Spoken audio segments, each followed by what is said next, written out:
पुढचे 5 दिवस अत्यंत महत्त्वाचे आहेत, कारण पुढचे 5 दिवस कोकण, विदर्भ आणि मध्य महाराष्ट्रामध्ये जोरदार पावसाचा अंदाज भारतीय हवामान विभागाने वर्तवलाय आणि त्याचप्रमाणे मराठवाड्याच्या काही भागातही मुसळधार पावसाची शक्यता आहे। तर पुढील 4 दिवस मुंबईत मुसळधार पाऊस कोसळेल अशी शक्यता आहे। हवामान विभागाने मुंबई, ठाणे, पालघर जिल्ह्यासाठी पुढचे 4 दिवस ऑरेंज अलर्ट जारी केलाय। 100 मिलीमीटरहून अधिक पावसाचा अंदाज वर्तवला जातोय।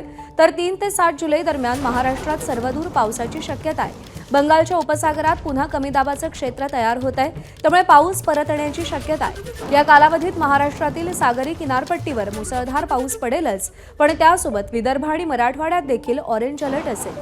विदर्भातील चंद्रपूर, गडचिरोली, अमरावती, अकोला आणि बुलढाणा या 5 जिल्ह्यांसाठी आज हवामान विभागाने ऑरेंज अलर्ट जारी केला आहे। अमरावती, अकोला आणि बुलढाणा जिल्ह्यात अनेक ठिकाणी हलक्या ते मध्यम स्वरूपाचा पाऊस होईल अशी शक्यता हवामान विभागाने व्यक्त केली आहे। विदर्भातील उर्वरित जिल्ह्यांना येलो अलर्ट जारी करण्यात आलाय।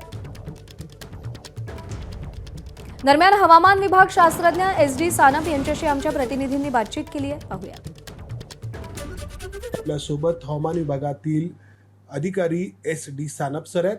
सर, अंदाज खूप वेळा आपण वर्तवलेले आहेत, मात्र पाऊस काही पडत नाहीये। नाही, म्हणजे 23 जूनला महाराष्ट्रामध्ये पूर्ण महाराष्ट्रामध्ये मान्सून दाखल झाला होता आणि अंदाज जो वर्तवलेला आहे त्याप्रमाणेच तो होताना दिसतोय।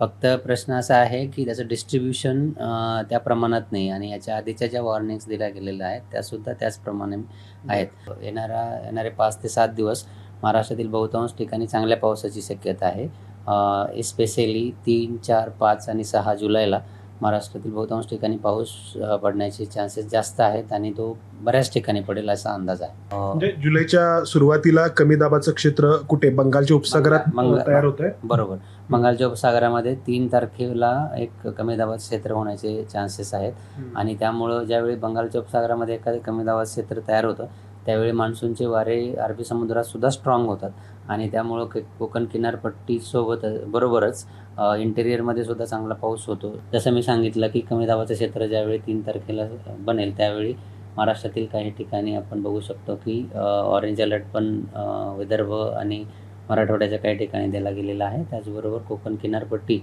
आणि घाटमाथ्यांवर ऑरेंज अलर्ट आहे। जुलै महिन्याच्या सुरुवातीला पाऊस परतेल अशी या IMDच्या विभागाची, हवामान विभागाची एक पुन्हा एकदा सर्वांना दिलासा देणारी बातमी आहे। कॅमेरामन राजेश बिडकरसह मंदार गुंजारी, ABP माझा। ABP माझा, उघडा डोळे बघा नीट।